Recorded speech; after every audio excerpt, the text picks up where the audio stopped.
오늘 성경 말씀은 구약 성경 본문인데 두 곳입니다. 하나는 출애굽기 20장이고 다른 하나는 레위기 19장입니다. 출애굽기 20장부터 보겠습니다. 출애굽기 20장 10계명이 있는 본문이죠. 20장 12절 말씀입니다. 내 부모를 공경하라. 그리하면 내 하나님 여호와가 내게 준 땅에서 내 생명이 길리라. 아멘. 레위기 19장입니다. 19장 32절입니다. 너는 샘머리 앞에서 일어서고 노인의 얼굴을 공경하며 내 하나님을 경외하라. 나는 여호와이니라. 아멘. 자, 신명기 5장도 있지만 신명기 5장은 출애굽기 20장과 같은 십계명의 본문이기 때문에 설교 과정에 살피도록 하겠습니다.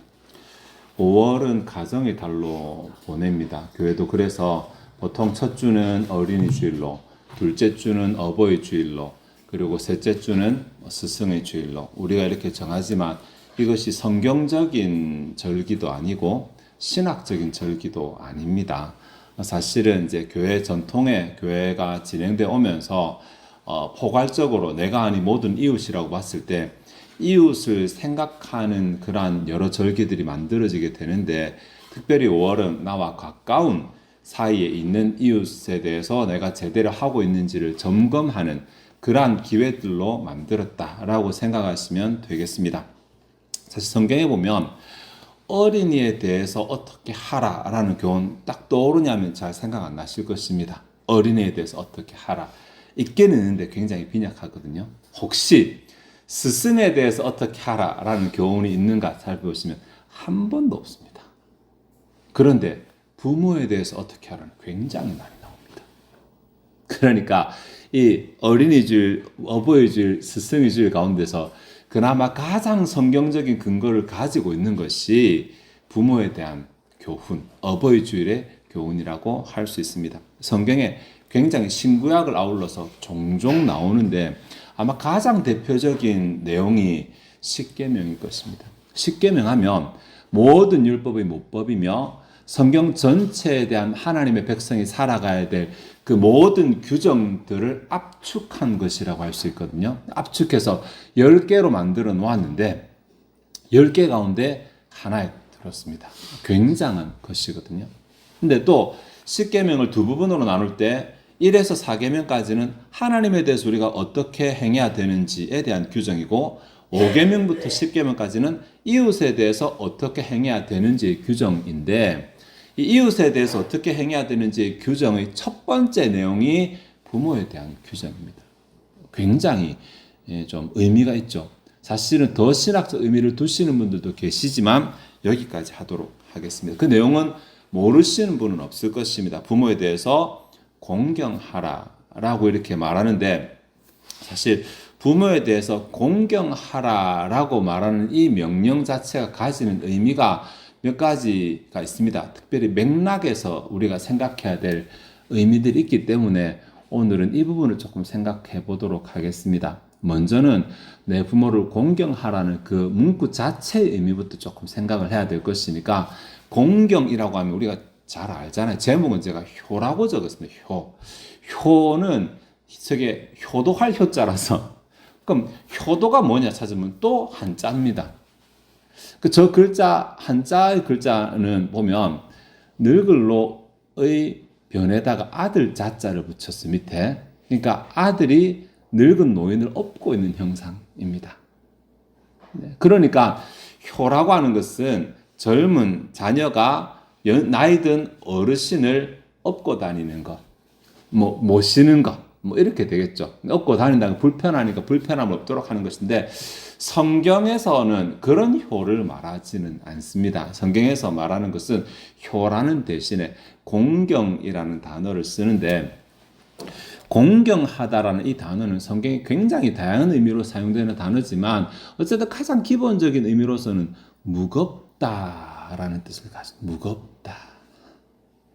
이 무겁다라는 뜻을 가지고 있는데, 히브리어는 어간이 기본형이 7개, 기본적으로 7개 정도 되거든요. 그 7개 어간 가운데서 특별히 이 PL이라고 하는 강세홍, 강조형 어간이 될 때는 무겁게 하다라는 기본적인 뜻을 가집니다. 부모를 무겁게 한다 말이 안 되죠. 많이 드시기 위해서 몸무게를 늘린다 이런 말 아니겠죠, 그죠? 그래서 이게 추상적인 의미를 더할 때는 이게 무겁게 한다가 아니라 중요성을 더한다, 비중을 늘린다 이런 의미가 되게 됩니다. 그러니까 우리가 부모를 내 삶 가운데서 부모에 대해서 뭐 중요성을 늘리고 비중을 더하는 것인데 이게 뭔지, 중요성을 더하고 비중을 늘린다가 뭔지 또 선명하게 칼같이 딱 안 잘라지거든요. 근데 모세오경에서 우리가 지금 살피고 있는데 모세오경에서 공경이 무엇인지에 대해서는 잘 이렇게 이 정도 좀 희미하게 나오는데 공경이 아닌 것이 무엇인지에 대해서는 굉장히 선명하게 나옵니다. 그러니까 공경하지 않는 모습에 대해서는 선명하게 나오는데 두 구절 정도 나오거든요. 그 두 구절 정도를 보면 신명기 27장 16절에 그의 부모를 경홀히 여기는 자는 저주를 받을 것이라 라는 내용이 나옵니다. 경홀히 여기다. 다음에 모세오경은 아니지만 에스겔서에서 부모에 대해서 이것과 맥락이 닿는 것이 하나 더 나오는데 그들이 내 가운데서 부모를 업신여겼으며 라고 하는 내용이 나옵니다. 그러니까 부모를 공경하라는 명령을 위배한 경우인데 이 위배하는 것이 경홀히 여기는 것과 업신여기는 것으로 나옵니다. 이 단어들은 뜻이 조금 잘 비교적 선명한데 가볍게 여긴다는 거예요. 아까 제가 무게를 더한다 그랬잖아요. 딱 뜻이 반대입니다. 가볍게 여긴다. 근데 가볍게 여긴다라고 하는 이것만 있는 것이 아니라 무시한다. 그런 맥락이 대충 이해가 되겠습니다. 부모를 무시하는 것. 그러니까 부모를 공경하는 것은 무시하는 것의 반대입니다. 부모의 말을 무시하지 않고 부모 행동을 무시하지 않고 그것을 마음에 담아두거나 그것에 따르거나 이렇게 하는 것이 공경하는 것이라고 말할 수 있습니다. 그러니까 본문의 속은 십계명에서 내 부모를 공경하라라고 하는 것은 부모의 말이나 부모 행동에 대해서 쉽게 생각하지 마라, 무시하지 마라, 가볍게 생각하지 마라 이런 뜻이 될 것입니다. 두 번째로 생각할 것이 이 내 부모를 공경하라의 맥락인데 이 맥락이 두 가지로 나누니까 두 번째 건 세 번째 생각하도록 하겠습니다. 부모를 공경하라라는 명령의 맥락을 생각해 보면 이게 부모를 공경하라라고 딱 말하면 우리는 아까 제목처럼 효를 생각할 거예요. 효도. 효도는 효도의 길이거든요. 효도의 방법. 그러니까 효를 생각할 것이고 이것 효도하면 이게 기독교의 교훈인가? 이거 유교의 교훈 아닌가? 이렇게 생각하실 수 있습니다. 그런데 여러분, 유교에서 효도는 대표적인 그 유교의 경전인 13경 가운데 효경에 나오는 이야기거든요. 효경에 그 신체 발부 수지 부모라고 하는 그 단어 효경에 나옵니다. 근데 효경이 누가 지었는지는 아직 밝혀지지 않았어요. 제일 오래된, 그러니까 효경을 가장 오래된 사람이 지었다라고 말할 때 공자를 들거든요. 공자는 기원전 700년경 사람입니다. 그럼 내 부모를 공경하라는 십계명은 언제 주어졌는데요? 기원전 1400년대에 주어졌어요. 효경이 공자가 말했다 하더라도 공자보다 700년 더 앞서서 말하고 있어요. 워낙 유교가 이 효사상을 강조하고 또 이것으로 나중에 국치의 근간을 삼고 이렇게 하다 보니까 이것이 대표적인 것처럼 드러날 뿐이지 사실은 유학보다도 성경은 훨씬 오래전에 효에 대해서 말하고 있었어. 그런데 유교는 효라는 것은 인간의 근본적인 도리며 이렇게 말하거든요. 인간의 근본적인 도리며라고 말하는데 성경은 효가 인간의 근본적인 도리라고 말하지 않습니다. 효는 신앙의 표현이며라고 말한다는 것입니다. 단순하게 효가 부모와 자녀 사이의 문제가 아니라 하나님과 부모와 자녀 사이의 문제라고 보는 것입니다.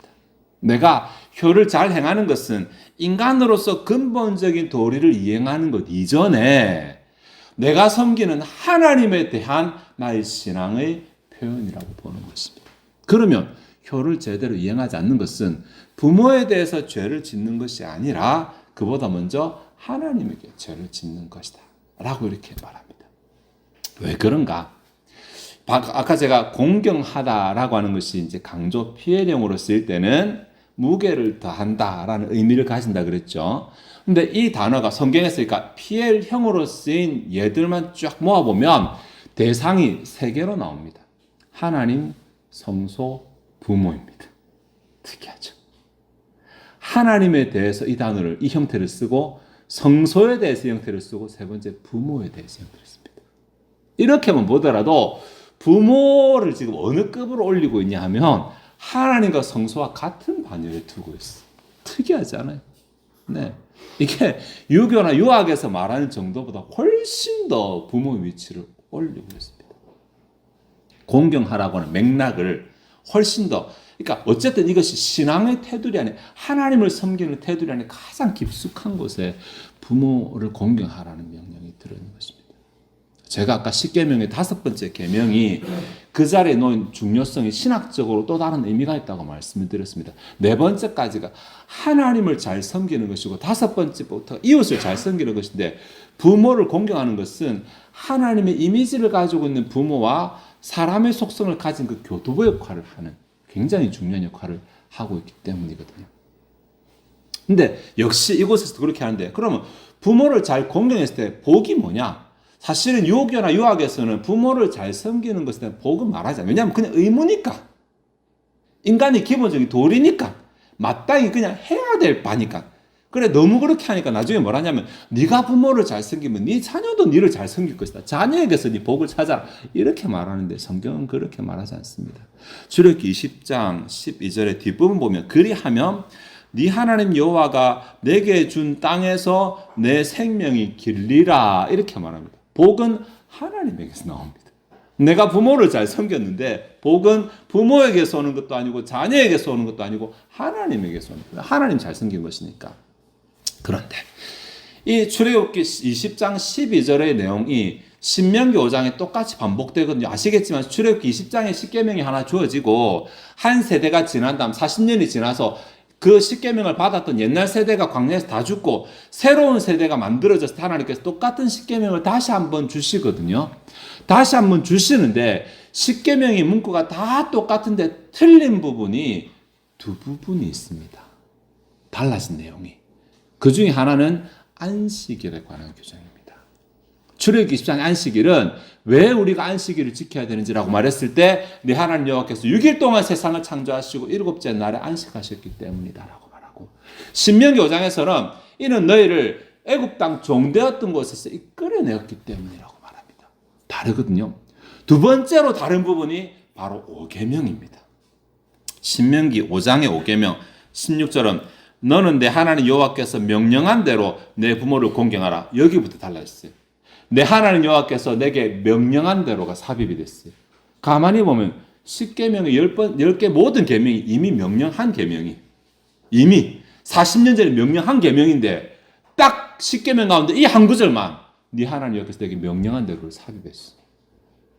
구별하고 있죠. 그만큼 중요하다라는 것입니다. 그만큼 중요. 다른 거 그냥 들어도 하나님 여호와께서 내게 명령했잖아라고 말하면 다시 한 번 더 신경을 쓰게 만드는, 강조하는 것입니다. 내 부모를 공경하라. 그리하면 내 하나님 여호와가 내게 준 땅에서 내 생명이, 앞에는 길리라였거든요. 여기는 내 생명이 길고 복을 누리리라. 보상이 구체화됐습니다. 보상이. 네. 여기 내 생명이 길다. 생명이 길다라는 것을 요즘은 장수 개념으로 보는데 그게 아니라, 예전에는 워낙 위협이 많았거든요.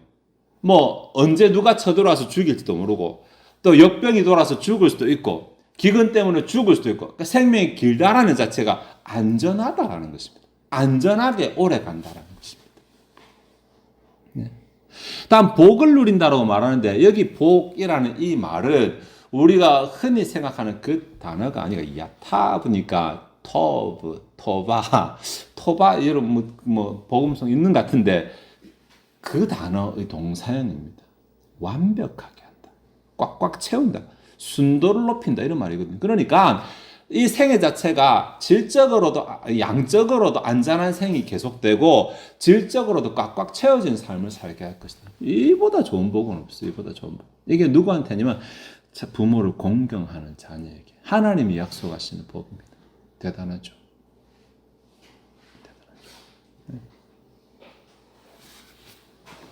그러니까 부모를 잘 공경하라고 하는 것은 사실 부모와 나 사이의 문제가 아니라 명령도 하나님이 하셨고 복도 하나님이 주십니다.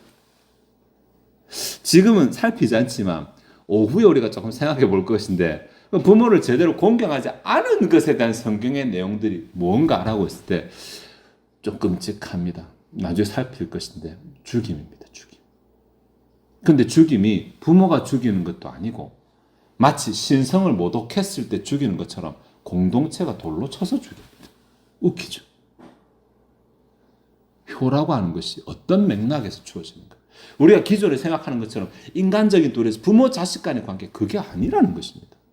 그보다 훨씬 더 큰 스케일에서 효도의 명령은 주어지고 있습니다. 자, 세 번째로 모세오경에서 부모를 공경한다라고 하는 이 교훈이 맥락이 있는데 이것이 단지 부모만 공경하는 것은 아니라는 것입니다. 그것이 읽었던 레위기 19장 내용 다시 제가 읽겠습니다.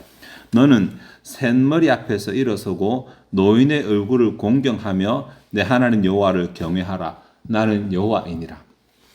요거 오해하시면 셋머리, 노인, 내 하나님이 동급이다 이렇게 보실 수 있는데 그렇지 않습니다. 그렇지 않고 셋머리나 노인은 평행법 같은 내용이잖아요. 결국은 이제 노인이라고 말할 수 있는데 공경하라. 그다음에 공경하며 내 하나님을 경외하라 되어 있지만 공경하며 이제 접속사, 이 접속사는 그리하여 정도로 볼 수 있는 접속사입니다. 그리하여. 의미가. 그러면 너는 셋머리 앞에서 일어서고 노인의 얼굴을 공경하여 내 하나님을 경외하라. 이렇게 하면 이해가 되실 것입니다.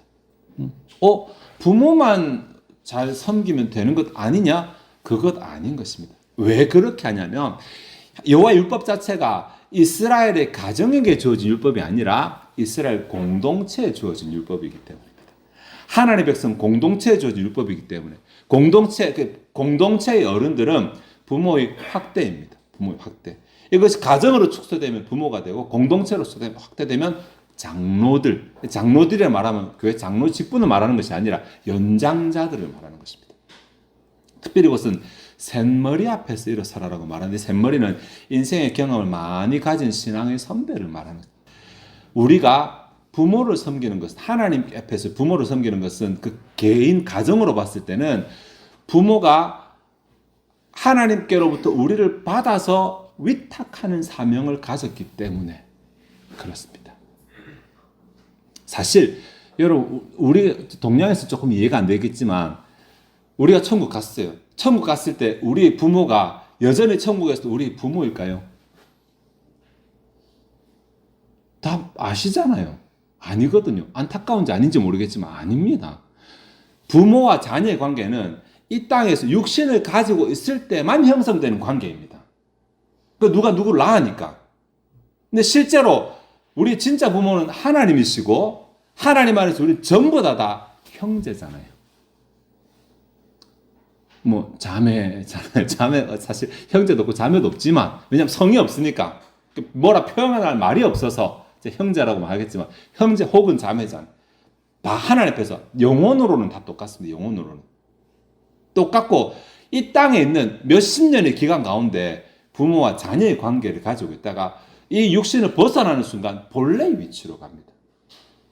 본래 위치가 그냥 하나님의 자녀들일 뿐이에요. 하나님의 자녀들. 근데 우리 아버지도 그렇고 우리 자녀도 그렇고 마찬가지로 하나님의 자녀들이에요.